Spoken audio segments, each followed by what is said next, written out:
نبی پاک کے دور میں ایک ایسی ہستی جن کو اللہ نے بہت مال سے نوازا، مگر بڑی کمال کی پرسنالٹی تھی. چونکہ یہاں بزنس کمیونٹی کے لوگ بھی ہیں، اللہ نے کئی لوگ ایسے ہیں جن کو بڑا دنیا میں نوازا ہے. تو آج 3-4 ٹاپک کو کور کریں گے انہی کی سیرت کے اندر کہ اللہ تبارک و تعالیٰ نے اس شخصیت کو کیسا توکل دیا تھا، کیسی امت کی خیر خواہی کا جذبہ دیا تھا. یہ ایک ایسی شخصیت ہے جنہوں نے نبی پاک کی خوب خدمت بھی کی، اور پھر انعام میں انہیں کیا ملا اس بارے میں جانیں گے. مگر یہ نوجوان تاجر مکے کا یہ مسلمان کیسے ہوئے؟ معاملہ یہ تھا کہ یہ بہت جس کو کہیں کہ پاپولر اور سکسیسفل بزنس مین تھے. ان کی تجارت کی مہارت کا شہرا تھا کہ یہ جیسی تجارت کرتے ہیں نا ویسی کوئی کر نہیں سکتا. بڑا ٹیکٹفل تھے، زبردست بزنس ڈیل کرتے تھے. ایک بار یمن گئے یہ بزنس مین، یمن گئے. اب خود ہی کہتے ہیں کہ میں بزنس ٹرپ پہ یمن گیا تھا، تو وہاں ہم جب بھی جاتے تھے والد صاحب کے ساتھ بھی، تو ایک بزرگ تھے، بڑی کمال کی پرسنالٹی تھی، مشورے بڑے اچھے دیتے تھے، جہاں دیدہ تھے. ان کا نام تھا اسکلان بن اواکن حمیری. اب اس حمیری بوڑھے کے پاس، بزرگ کے پاس جاتے تھے اور اس سے کچھ نہ کچھ سیکھتے تھے. اب وہ کہتے ہیں کہ جب بھی میں یمن جاتا اور اس حمیری کے پاس جاتا تو ہمیشہ مجھ سے پوچھتا تھا کعبہ کے بارے میں، زمزم کے بارے میں، مکے کی کچھ باتیں بتاؤ. اور یہ بھی پوچھتا تھا ہر ٹرپ میں کہ تمہارے مکے میں، تمہارے شہر میں کوئی ایسا شخص کا ظہور ہوا ہے جس نے تمہارے دین کی مخالفت کی ہو؟ ہر بار میں کہتا کہ ایسی تو کوئی بات نہیں ہوئی، ایوری تھنگ از نارمل. تو اب نبی پاک علیہ الصلوۃ والسلام کی بعثت کا وقت آ پہنچا. وہ وقت آ پہنچا جب نبی پاک نے اعلان نبوت کرنا تھا. تو کہتے میں پھر یمن گیا تھا، وہ حمیری پھر مجھے ملا.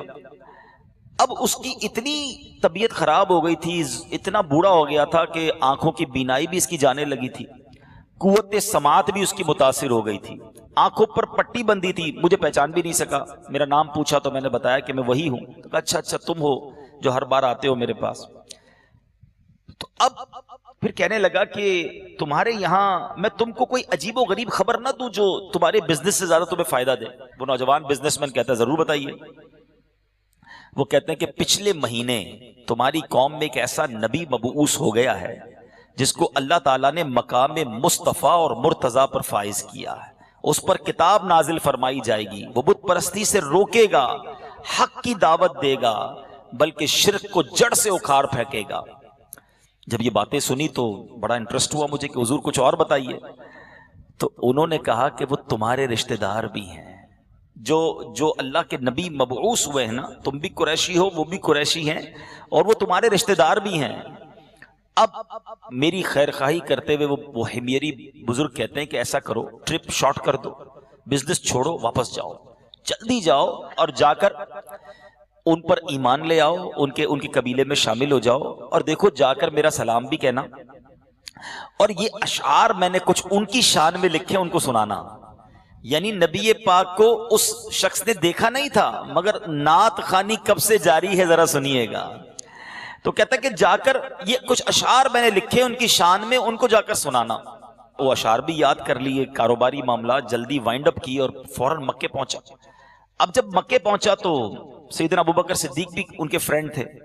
کہا یار یہ بتاؤ کہ کوئی نئی بات ہوئی ہے، کوئی نیا واقعہ ہوا ہے؟ تو کہا کہ ہاں، ہمارے اس شہر میں اللہ کے نبی مبعوث ہوئے ہیں، اور وہ سیدنا عبداللہ کے فرزند ارجمند ہیں. اللہ نے انہیں ساری مخلوق کا رسول بنا کر بھیجا ہے، جاؤ ان کی بارگاہ میں حاضری کا شرف حاصل کرو. اب ذرا خوبصورت بات دیکھیے گا.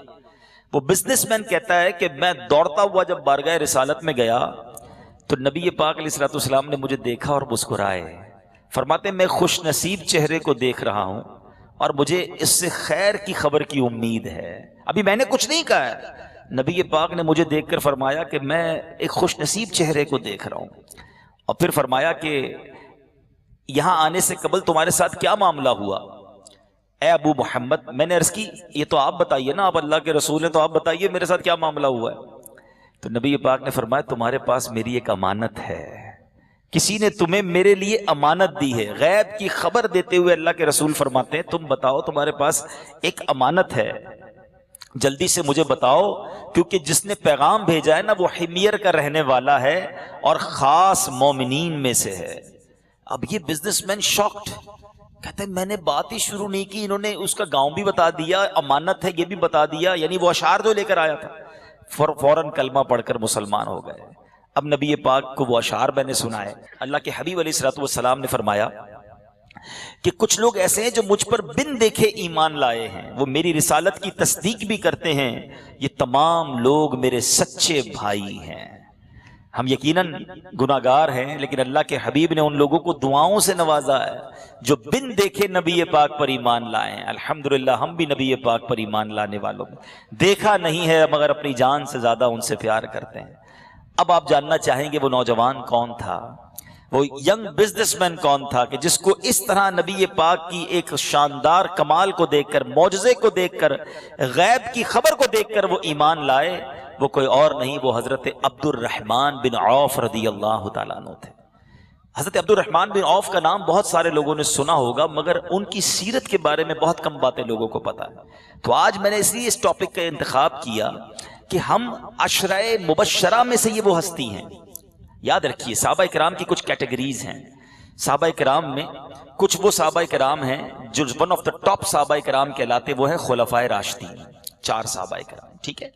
اس کے بعد مزید 6 صحابہ کرام ان کے ساتھ ہیں، وہ مل کر 10 کا عدد پورا کرتے ہیں، ٹاپ 10 جس کو آپ کہہ لیں، عشرہ کہتے ہیں 10 کو مبشرہ یعنی خوشخبری پانے والے۔ یہ وہ 10 صحابہ ہیں جن کو نبی پاک نے دنیا ہی میں جنت کی بشارت عطا فرمائی۔ اعلیٰ حضرت کہتے ہیں نا، وہ 10 جن کو جنت کا مژدہ ملا، وہ 10 جن کو جنت کا مژدہ ملا، اس مبارک جماعت پہ لاکھوں سلام۔ اسی طرح صحابہ کرام کی یہ کیٹیگری ہو گئی۔ پھر صحابہ کرام کی بیت رضوان والے صحابہ، یہ بڑے مبارک صحابہ ہیں۔ بدر میں 313 جو صحابہ شریک ہوئے، بدری صحابہ، ان کا بڑا مقام ہے، ان سے بھی جنت کا وعدہ ہوا۔ اور ویسے تو تمام ہی صحابہ جنتی ہیں، لیکن بدری صحابہ کا مرتبہ یہ تھا کہ صحابہ کرام جب کوئی میٹنگ کرتے نا آپس میں، اور جب دیکھتے کہ ان کے درمیان کوئی بدری صحابہ ہے، بدر کے مارکے میں شریک ہونے والا کوئی صحابی ہے، تو وہ اس سے مشورہ ضرور کرتے، اس کی رائے لیتے کہ یہ بدر میں شامل تھے، ان کا ایک اسپیشل رینک ہے۔ تو بہرحال عشرہ مبشرہ میں سے حضرت عبد الرحمن بن عوف ہیں۔ یاد رہے کہ ان کا نام پہلے عبد الکعبہ تھا، عبد الشمس بھی ان کو کہا جاتا تھا، اسلام تو نہیں لائے تھے۔ تو اب جب یہ مسلمان ہوئے تو نبی پاک علیہ الصلوۃ والسلام نے ان کا نام عبد الرحمن رکھا۔ اس بات سے یہ بھی سیکھنے کو ملا کہ برے ناموں کو نبی پاک بدل دیا کرتے تھے۔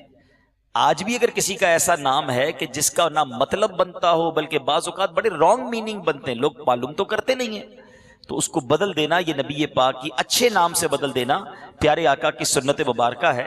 امیر المومنین حضرت عمر رضی اللہ تعالیٰ عنہ کی ایک بیٹی کا نام آسیہ تھا۔ اب ہمارے یہاں میمنوں میں بھی آسیہ رکھتے نام، ذرا فرق سمجھیے گا۔ آسیہ بالکل ٹھیک نام ہے الف سے، مگر یہ ہے فرعون کی زوجہ جو تھی، اور وہ 4 عظیم خاتون میں سے ایک خاتون حضرت آسیہ، جنت میں جانے والی، جنتی عورتوں کی سردار بھی انہیں کہا گیا۔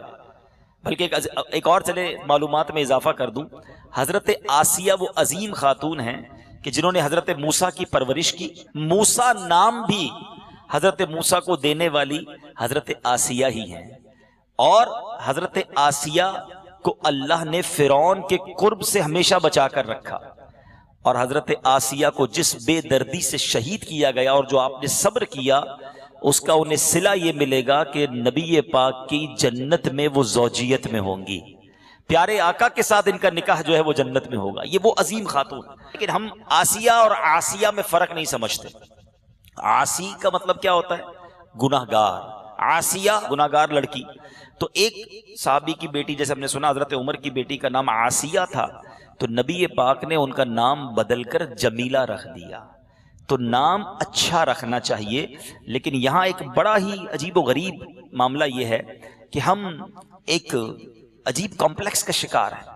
بچے کا نام وہ ہونا چاہیے جو یونیک ہونا چاہیے، پورے خاندان میں نہ ہو بلکہ پورے شہر میں نہ ہو تو اور ہی اچھا ہے، اور دنیا میں نہ ہو تو زیادہ اچھا ہے۔ اور اس چکر میں عجیب و غریب نام جس کا نہ کوئی سر ہے، نہ کوئی پیر ہے، نہ کوئی معنی ہے۔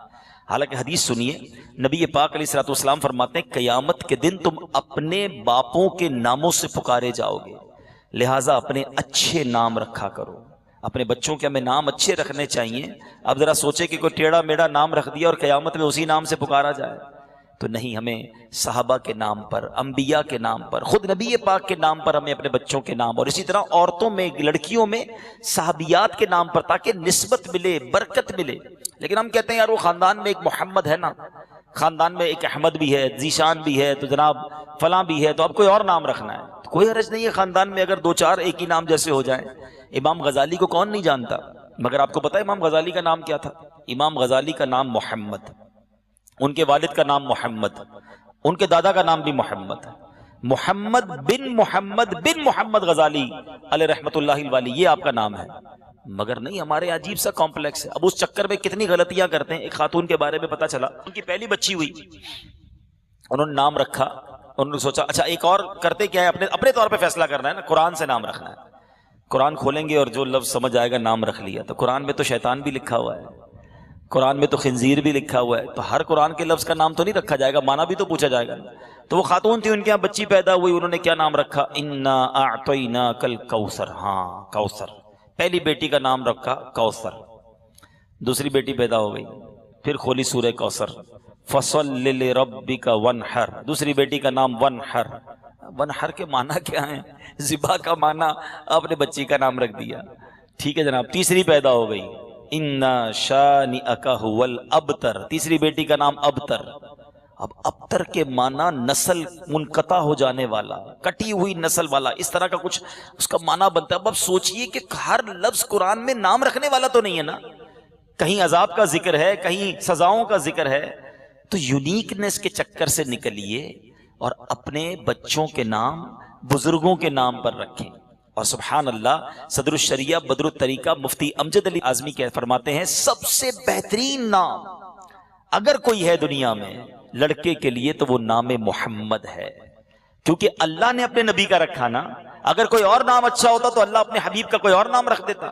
محمد اور احمد یہ سب سے بہترین ناموں میں سے ایک نام ہے۔ تو امیر اہل سنت ہمارے پیر و مرشد بڑا پیارا انداز رکھتے ہیں، جب ان سے ہم بچے کا نام پوچھتے ہیں نا تو نام تو محمد ہی رکھتے ہیں۔ بھائی محمد نام ہے، پکارنے کے لیے احمد رضا، پکارنے کے لیے بلال رضا، پکارنے کے لیے عدنان، جو بھی نام رکھنا رکھیں، ایکچول نام محمد رکھیں۔ اب ذرا فضیلت سن لیں، انشاءاللہ ایمان تازہ ہو جائے گا۔ نبی پاک علیہ الصلوۃ والسلام فرماتے ہیں جس کے یہاں لڑکا پیدا ہو اور وہ میری محبت اور میرے نام پاک سے تبرک لینے کے لیے اس کا نام محمد رکھے تو وہ اور اس کا لڑکا دونوں جنت میں جائیں گے۔ اب بتائیے اتنا سستا سودا۔ اللہ کے حبیب ایک اور جگہ فرماتے ہیں صلی اللہ تعالی علیہ وسلم، یعنی ایک تو یہ پتہ چل گیا کہ ہمیں اچھے نام رکھنے چاہیے، نسبتوں والے نام رکھنے چاہیے۔ اب آتے ہیں وہ عشرہ مبشرہ، کس حدیث کے تحت عشرہ مبشرہ بنے، آج وہ حدیث بھی سن لیں، بڑی خوبصورت حدیث ہے، کئی حدیث کی کتابوں میں یہ حدیث موجود ہے۔ نبی پاک نے ون شاٹ، ایک ہی باری میں، ایک ہی سانس میں، جس کو کہتے ہیں نا، 10 صحابہ کرام کے نام لیے اور فرمایا یہ جنتی ہیں۔ آقا فرماتے ہیں حضرت سیدنا ابو بکر، عمر، عثمان، علی، طلحہ، زبیر، عبد الرحمن بن عوف، سعد بن ابی وقاص، سعید اور ابو عبیدہ بن جراح جنتی ہیں۔ یہ وہ 10 صحابہ ہیں جو عشرہ مبشرہ، اور ہمیں ان کے بارے میں پتہ ہونا چاہیے ایسا کیا کیا تھا، ایسی کیسی قربانیاں تھیں کہ نبی پاک نے لائف میں، زندگی میں ہی انہیں جنت کا مجدہ عطا فرمایا۔ بہت سارے کمالات ہیں عبد الرحمن بن عوف کے۔ آپ کے بارے میں آتا ہے کہ آپ نے اہل بیت اطہار کی بڑی خدمت کی، نبی پاک کی ازواج کی، آپ کے گھرانے کی بڑی خدمت کرتے تھے۔ تو آپ نے ایک بار پیارے آقا علیہ الصلوۃ والسلام نے فرمایا میرے بعد جو میری ازواج مطہرات کی چاکری کرے گا، یعنی ان کی خدمت کرے گا، وہ الصادق والبار، یعنی سچا اور نیک ہوگا۔ حضرت عبد الرحمن بن عوف نے جناب نبی پاک کے دنیا سے پردہ فرمانے کے بعد ازواج مطہرات کی خدمت اپنی زندگی کا ٹارگٹ بنا لیا۔ اونٹ کو لے کے جاتے، آپ کو حج پہ جانا ہوتا تو خدمت کرتے، خرچ پیش کرتے، پیارے آقا کی ازواج کی وہ خدمت گزار بن گئے۔ ایک اور کیا لقب ملا آپ کو؟ نبی پاک علیہ الصلوۃ والسلام فرماتے ہیں عبد الرحمن امین فی السماء و امین فی الارض، عبد الرحمن بن عوف زمین و آسمان میں امین ہیں، امانت دار ہیں۔ آپ کا یہ لقب امین بھی نبی پاک علیہ الصلوۃ والسلام نے عطا فرمایا۔ اور ایک کمال کا لقب دیکھو، اللہ کے نبی نے فرمایا عبد الرحمن بن عوف زمین میں اللہ کے وکیل ہیں۔ یہ کیسا مرتبہ تھا؟ حالانکہ آپ ایک بہت بڑے بزنس مین، کتنا پیسہ تھا وہ بھی بتاؤں گا ابھی آپ کو، بزنس اسٹائل کیا تھا وہ بھی بتاتا ہوں، لیکن کیا ایک بزنس مین، ایک رچ پرسنالٹی اسلام میں اتنا بڑا مقام بھی حاصل کر سکتی ہے؟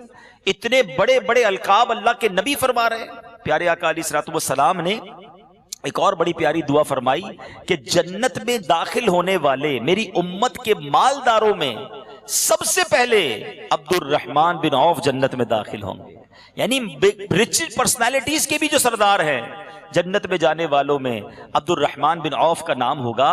اب آپ کا مال بڑا کیسے؟ آپ کی لائف میں ایک بڑا عجیب موڑ آیا، اور وہ موڑ کیا تھا کہ جب نبی پاک علیہ الصلوۃ والسلام نے مکے سے مدینے ہجرت کرنے کا آرڈر دیا تھا نا، تو اب وہاں پر صحابہ کرام علیہم الرضوان نے بڑی زبردست قربانی دی۔ عبد الرحمن بن عوف بڑے مالدار تھے مگر بالکل خالی ہاتھ، ایمٹی ہینڈڈ مدینے آ گئے، کچھ بھی نہیں تھا۔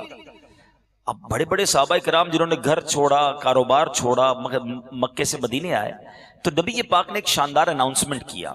آپ نے فرمایا کہ جتنے صحابہ ویل آف ہیں وہ ایک ایک صحابی کو اپنا رفیق بنا لیں، انصاری صحابہ اور مہاجر صحابہ۔ مہاجر وہ تھے جو مکے سے آئے تھے، انصاری صحابہ وہ تھے جو مدینے میں رہتے تھے۔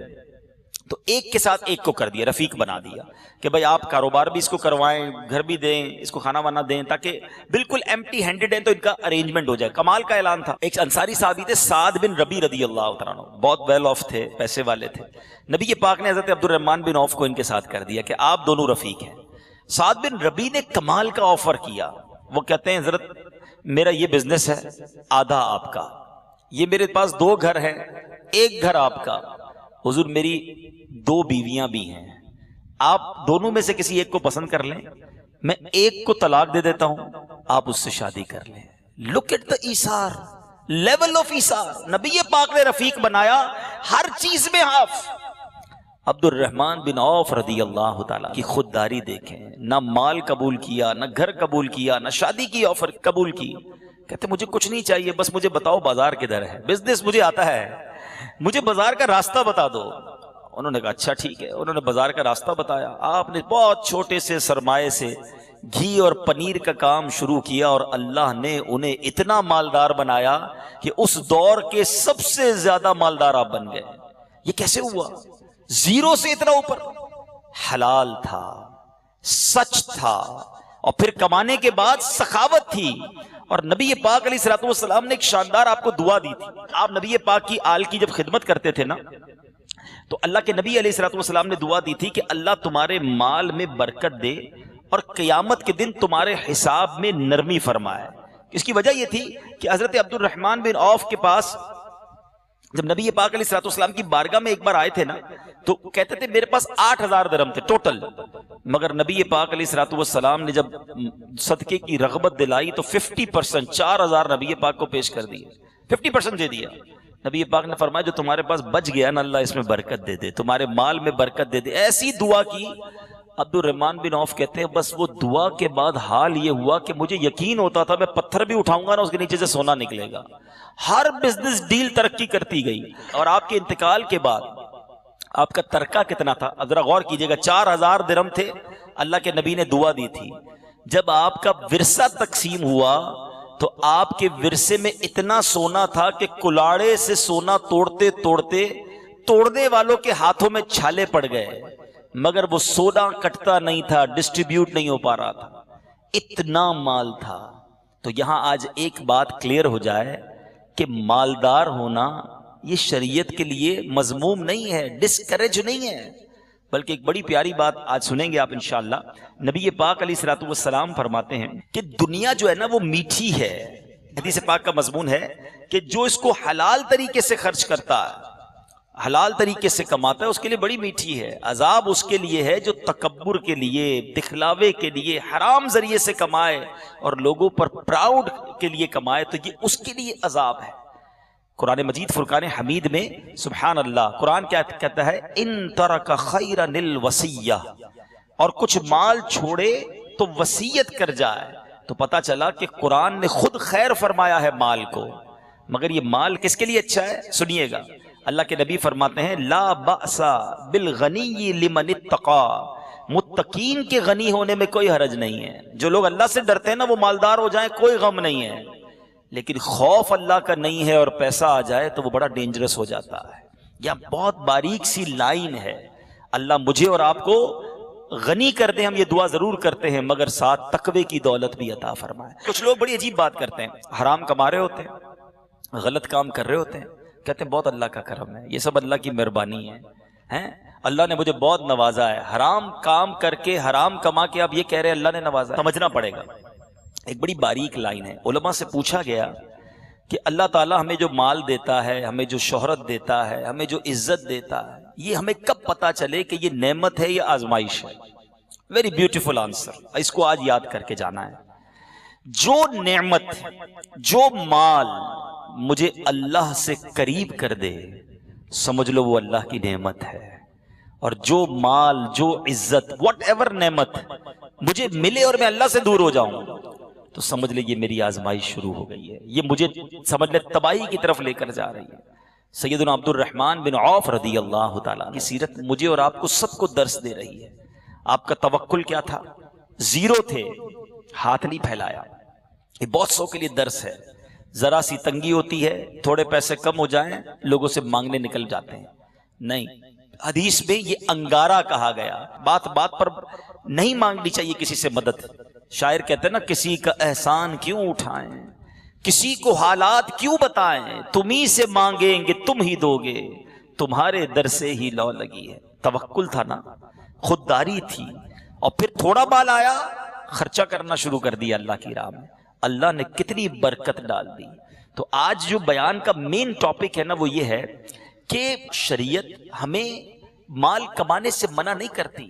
پیسے والا ہونا اسلام میں مذموم نہیں ہے، مگر ساتھ تقوی ہونا چاہیے، خوف خدا ہونا چاہیے کہ کہیں یہ مال مجھے متکبر نہ کر دے، لوگوں پر ظلم کرنے پر مجبور نہ کر دے. اللہ کرے کہ آج سیدنا عبد الرحمن بن عوف رضی اللہ تعالیٰ عنہ کی سیرت کا یہ صدقہ میں اور آپ آج سیکھ جائیں کہ اچھا ہونا کیا چاہیے. اصول بھی کیا کہتا ہے ذرا سوچئے گا.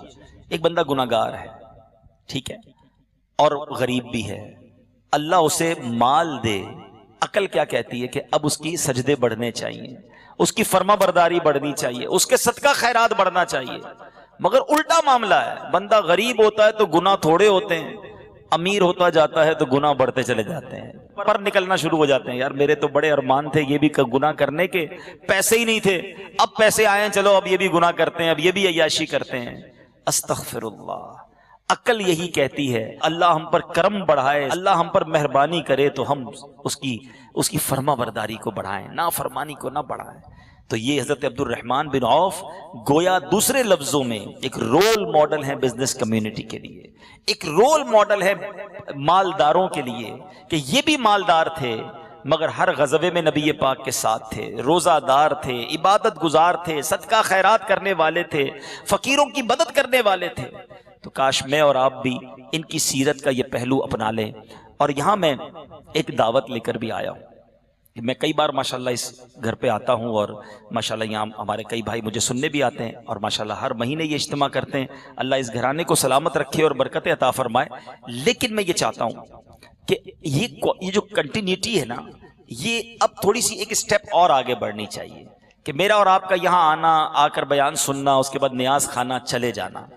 حضرت عبد الرحمن بن عوف بزنس مین تھے مگر سارا دن بزنس کرنے کے بعد بھی دین کا کام بھی کرتے تھے. میں اب آپ سب سے پوچھتا ہوں کہ آپ دین کا کیا کام کر رہے ہیں؟ سنتوں کی آپ اور میں کیا خدمت کر رہے ہیں؟ اپنی زندگی کے بارے میں سوچیں. صبح سے لے کر شام تک آفس ہے، فیکٹری ہے، بزنس ہے، میری وجہ سے ہمارے دین کو کیا فائدہ ہو رہا ہے؟ تو ہمیں دعوت اسلامی یہ موقع دیتی ہے، بزنس کمیونٹی کو بھی موقع دیتی ہے. ہر جمعرات کو ڈیفنس کے لوگوں کا اجتماع، بڑی قریبی ہماری مسجد ہے جامع مسجد فیضان اسلام، وہاں ہوتا ہے. ہر جمعرات اس اجتماع میں آئیے، اکیلے نہ آئیے، کسی کو لے کر آئیے. اس سے فائدہ کیا ہوگا کہ ہر تھرسڈے آپ کی کوئی نہ کوئی ایکٹیویٹی ہو جائے گی. جمعرات کی رات تو ویسے بھی دعاؤں کی قبولیت کی رات ہے. پھر اس کے بعد وہاں مدرسۃ المدینہ بالغان ہوتا ہے جس میں قرآن پڑھایا جاتا ہے. ہم میں سے کتنے ایسے ہیں جو تلفظ سے قرآن پڑھنا جانتے ہیں؟ 15-20 منٹ اس میں بھی بیٹھ جائیں. روز نہیں آ سکتے، ہر دوسرے تیسرے دن آ جائیں تاکہ آپ کا روزانہ کچھ نہ کچھ دین میں حصہ ہو. پھر اس کے بعد یہ ماشاءاللہ ہمارے اسلامی بھائی دیگر لوگوں کو نماز کی دعوت دیتے ہیں، کبھی ان کے ساتھ کسی اور کو نماز کی دعوت دینے چلے گئے. زندگی دیکھیں ایسی گزر جائے گی. ہم میں سے کئی تھوڑے دنوں پہلے ہی ایسا لگتا تھا جوان تھے، اب ہم بوڑھے ہوتے جا رہے ہیں، تھوڑے دنوں بعد دنیا سے بھی چلے جائیں گے. کچھ کر کے جائیے. صحابہ کرام علیہم الرضوان کی سیرت سے آج یہ مدنی پھول، یہ نقطہ لے کر جائیے کہ جس طرح انہوں نے بزنس کے ساتھ ساتھ اپنی فیملی لائف کے ساتھ ساتھ دین کی بھی خدمت کی ہے. آج کے دور میں مشکل نہیں، آسان ہو گیا ہے. صحابہ کرام کے دور میں مشکل تھا، دشمن بھی تھے نا سامنے، نماز پڑھتے تھے تو مارتے تھے. یہاں تو کوئی ہمارے روکنے والا نہیں ہے، ہمیں عزت بھی دیتے ہیں لوگ. آج کل سواریاں ہیں، گاڑیاں ہیں، پہلے اونٹوں گھوڑوں پر سفر کر کے لوگ حدیث سننے جاتے تھے. تو خدا را 24 گھنٹے میں سے 1 سے 2 گھنٹے اپنی آخرت کے نکالیے. آخری بات کرتا ہوں، 1-2 باتیں بڑی اہم ہیں. لائف جو ہے نا کتنی سپیڈ سے جا رہی ہے ہمیں پتہ نہیں ہے، اور ہم کبھی بھی دنیا سے چلے جائیں گے. آج کل ہمارے موبائل پہ میسج آتا ہے کہ جناب آپ کا بیلنس ختم ہونے والا ہے، آپ ٹاپ اپ کرا لیجئے، اتنا ڈیٹا رہ گیا، اب کل پرسوں ختم ہو جائے گا. ہم فوراً اس کو ارینج کرتے ہیں کہ یار بیلنس ڈلواؤ ورنہ یہ بیلنس ختم ہو جائے گا. مگر لائف میں ختم ہونے کا کوئی میسج نہیں آتا ہے. کسی کو یہ پیغام نہیں آتا کہ جناب 30 دن رہ گئے ہیں، اب توبہ کر لو، اب نمازیں پڑھ لو، اب کچھ آخرت کی تیاری کر لو. اب جناب 7 دن رہ گئے ہیں، سجدے زیادہ کر لو، قبر روشن کرنے کی فکر کر لو. اب لاسٹ 24 آورز ہیں، آخری میسج، اب مسجد میں جا کے بیٹھ جاؤ، کلمہ پڑھنا شروع کر دو. کوئی میسج نہیں آتا. صبح لوگ صحیح سلامت گھر سے جاتے ہیں، شام مرنے کی خبر آتی ہے، جنازہ گھر آتا ہے. تو جب زندگی اتنی مختصر ہے میٹھے اسلامی بھائیوں، تو پلیز اسی زندگی میں، اسی لائف میں، ایکسٹرا لائف نہیں ملے گی آخرت کے لیے. اسی لائف میں کاروبار بھی کرنا ہے، فیملی کو بھی دیکھنا ہے، دنیا بھی بہتر کرنی ہے نا، اسی میں آخرت بھی بہتر کرنی ہے. تو کنیکٹ ہوں گے نا روز.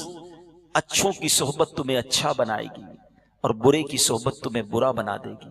صحبت اچھی کیجئے، اپنی گیدرنگ اچھی کیجئے، اور چراغ سے چراغ جلائیے. حضرت عبد الرحمن بن عوف کی آج باتیں سنی ہے نا، بزنس کے ساتھ ساتھ کتنا بڑا دین کا کام کیا. تو میں نے اور آپ نے بزنس کے ساتھ ساتھ کیا دین کا کام کیا. ہم چاہیں تو کر سکتے ہیں، اس دور سے زیادہ آسان ہے آج دین کا کام کرنا. اللہ کرے کہ ہم کرنے والے بن جائیں. اللہ تعالیٰ مجھے اور آپ کو عمل کرنے کی توفیق عطا فرمائے. آخر میں ایک بار پھر دعا گو ہوں، رب کریم صاحب خانہ جس محبت کے ساتھ یہ اجتماع سجاتے ہیں، اللہ ان کو اس کی بہترین جزا عطا فرمائے. اور عشرہ مبشرہ کا ذکر ہوا ہے، وہ مبارک ان 10 ہستیوں کا ذکر ہوا ہے جنہیں اللہ کے نبی نے زندگی میں ہی جنت کی بشارت دی ہے. اللہ ان کے صدقے ہمیں بھی بلا حساب جنت میں داخلہ عطا فرمائے.